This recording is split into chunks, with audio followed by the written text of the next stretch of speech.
Hey y'all, Karen here with Shemp Dairy Goats. Finally, COVID is out of our home and we don't have to worry about hopefully that for another 90 days. Now the baby and I were still good, but the rest of them got it. It was awful. Hope you guys don't ever get that mess. But that put a damper on a lot of our canning and stuff, but we're back at it now. We are going to process some tomatoes here in just a second. Aaron's getting all of his stuff ready. I'm not a big tomato fan, so I don't like to touch them, but I do help. Yeah, that's no joke right there, guys. But anyways, we've got all of our stuff set up over here, and we're getting ready to run these things through the process, and we're gonna take you guys along with us, and we're gonna show you exactly what we're gonna do. Over here, I'll show you. He's in the way right now. So right here, we have our box of tomatoes. They were in the community garden, which was really my mom and dad's tomato patch, if you will, up there by their house. So we're gonna take these right here. My mom has gone out almost every morning and so graciously picked these. So we've got all of those that are ready to be processed. I think she's really tired of doing them because I know the baby and I were at her house while they had COVID, and that's a lot of what she did, was putting up some beans, but mostly tomatoes. So, okay, I've showed you guys our tomatoes. The first thing we're gonna do, after I poke him, is we've got over here on the stove, we have boiling water. And this is how we do it. Yeah, this is just how we do it. This is just like a tutorial on how we do. You got the boiling water right here. We're gonna take our tomatoes. We're gonna put the tomatoes in. Once the skins start to bust, then we'll take them out, and right here he has ice water. See, ice. He has ice water. When you stick them in there, it helps the peeling process. He's going to take them, he's going to put them over here on the chopping board, peel them up. Now the thing is, you have to make sure you get all the skin off, and you have to make sure you get the core completely out. Now we're going to show you guys this, but once you do that, you take the stuff and you stick it in just a bowl, and then you get ready to process it. So again, that's just a kind of quick recap of what we're fixing to do, and we're gonna take you guys along on the ride with us. So hold tight. Okay, to start off showing you guys what we're gonna do, we're gonna take, I've got my trusty box of tomatoes over here. We're gonna take some of these. You're gonna cut out any bad spot. You're gonna make sure you get the core off, and you're gonna make sure you get all the skin. We're gonna stick them in the water. Just a rule of thumb, my mom showed me, fit as many into the water as you can. If you have any that have moldy spots or anything on them, set them aside. Try not to use them.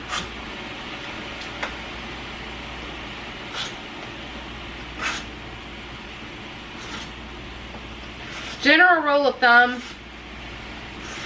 the darker your tomatoes are, the easier they'll probably split, and they'll be too. Why are you trying to say you? I ain't never heard that. I did.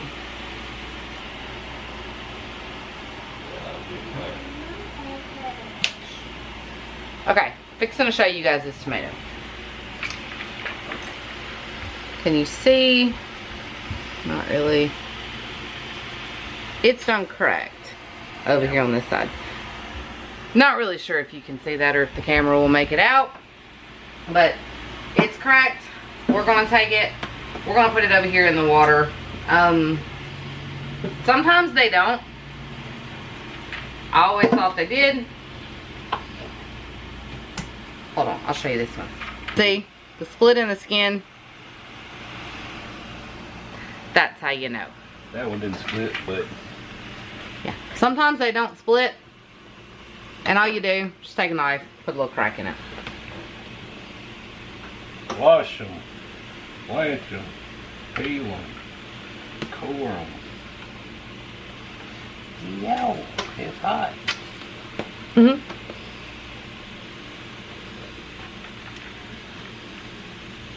Now once they've been in the water for a minute, they're going to get hot anyways.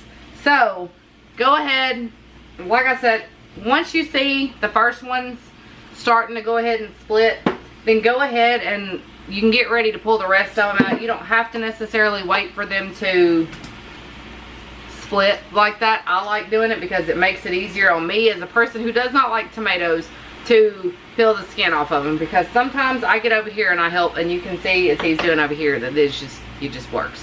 So like I said, that's just what I do. Once the first one really starts skinning, or the skin starts coming loose, you can go ahead and start taking them all out and putting them in there, because all you have to do is take a knife. They should slice on up. So we're going to get this right here started, and I'm fixing to move you guys over here so you can kind of see what he does with the core and things like that, so we can move it on along.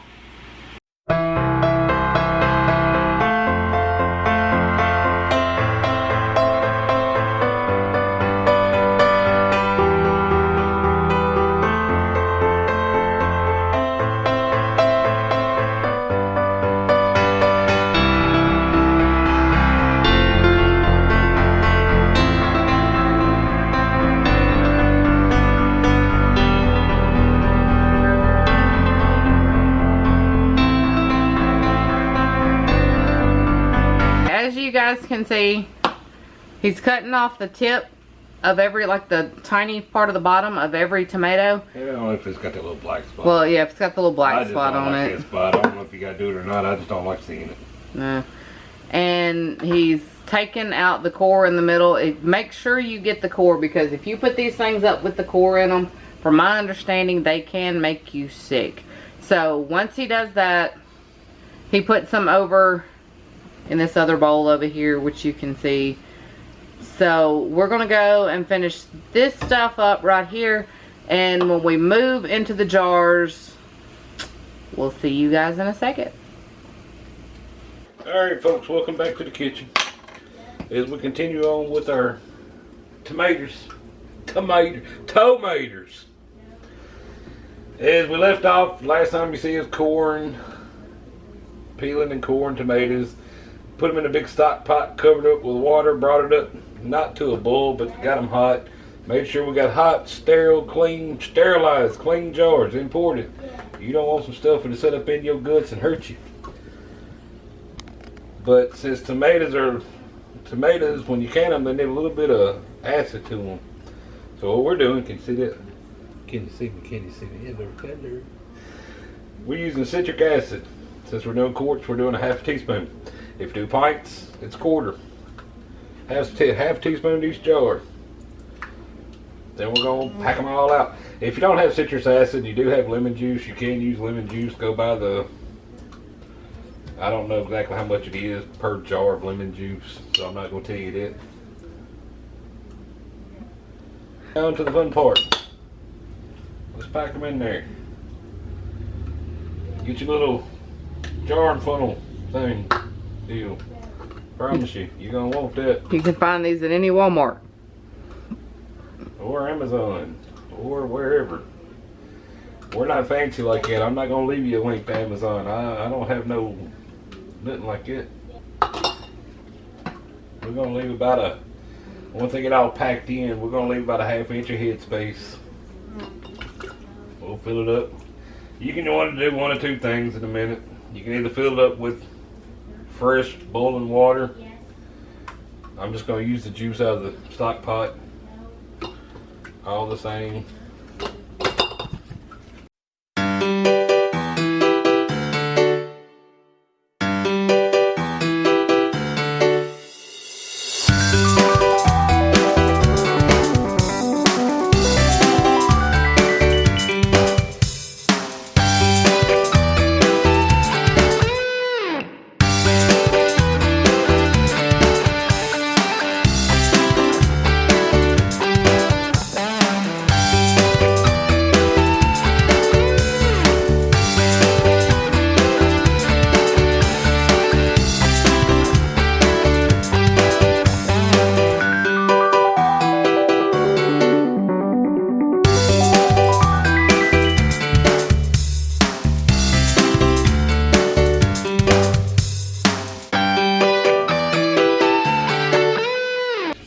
Step 2.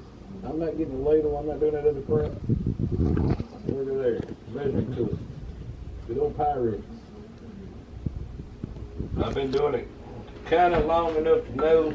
If you use this right here, Get out of my way. it'll help. Where's my little stick at? What stick? Where's my little measure-on stick?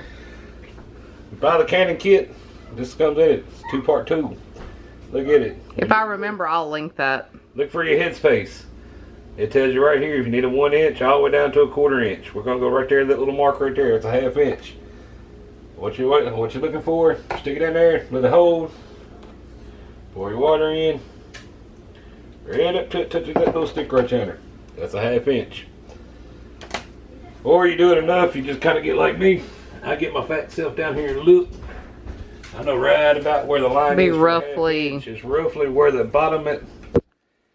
And let me spin it around. Where the bottom screw spins in right under.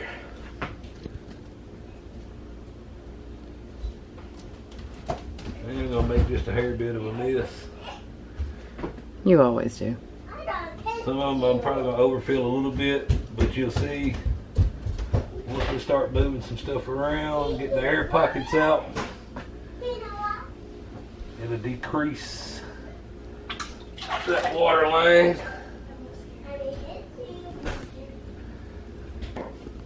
Take the other end, plastic knife, something, but it's imperative. Run around the outside of the jar. You're trying to get the air bubbles out. You need to get the air bubbles out. Two things that have set up botulism in these cans real fast. Having air in it and having the core still in them. Got the air pockets out. If you notice me, what I told you a while ago, I'm not going to move it because if I do it'll mess it up. I filled up to right here. The water line has been dropped here, so I got to add some more water to it. Again, you can add boiling water. I don't see no point wasting. I'll just use the own juice it cooked down into. Next step, get that paper towel. Clean the lid. Clean that rim really good. You don't want nothing there. If your rim is not clean, your jar will not seal. I should have told you before, inspect your jars, folks. Don't use cracked jars, don't use dirty jars, don't use none of that junk. Because you hate to do all this hard work and you got a cracked jar and you go down and stick that hot water in it, stick it in that boiling water and it blows up in there. Next step, rings and seals. Use new seals, don't reuse old ones. I'm not going to get into the debate versus the silver and gold and all that other crap. Use what works for you. You know what works. Make sure it's new. Make sure it's not any defects. Some people will tell you put them in boiling water. Get them hot. I ain't never done that. Well, let me take that lie back. I've done it both ways. And I've never had a problem. It don't seem to make a difference either way to us, so. So for me, I don't boil them. I take that step out. That's the less electricity I got to use. Put them on finger tight. You don't have to be He-Man. Don't be the Hulk. Finger tight. Boom. Done. Off and do your water bath. Or you can do a pressure canner. Water bath, you're going to do it for 40 minutes. A pressure canner 20 is about 10 minutes. Oh. For about 10 minutes for quart jars. Go buy your manufacturer, go buy your recipe, go buy whatever it said. Again, and since we're not talking about that, but I will go ahead and say it. The pounds per pressure, and even in your water bath, your elevation from sea level does play a key into how long you've got to water bathe or pressure can. And if you're pressure canning, it's imperative that you'll notice again water level drop, boom, back up. Nope, they didn't notice that. Well, I got a bad camera person. They should have noticed that. But again, your elevation does play key. We're within that 1,000-foot elevation where we live from sea level. And for those of you that do not know where we live, we are in Tennessee. So we're in western Tennessee. We're by the mighty Mississippi. Which means we're not in the mountains. So we're at a lower elevation. Alright. So we're gonna finish these jars, and whenever we get these done, we will show you guys where to go from here. This is what we're shooting for. About an inch of water over. The good thing about a water bath, you don't have to have it completely full. If you run up short, kind of like I did, you'd be alright.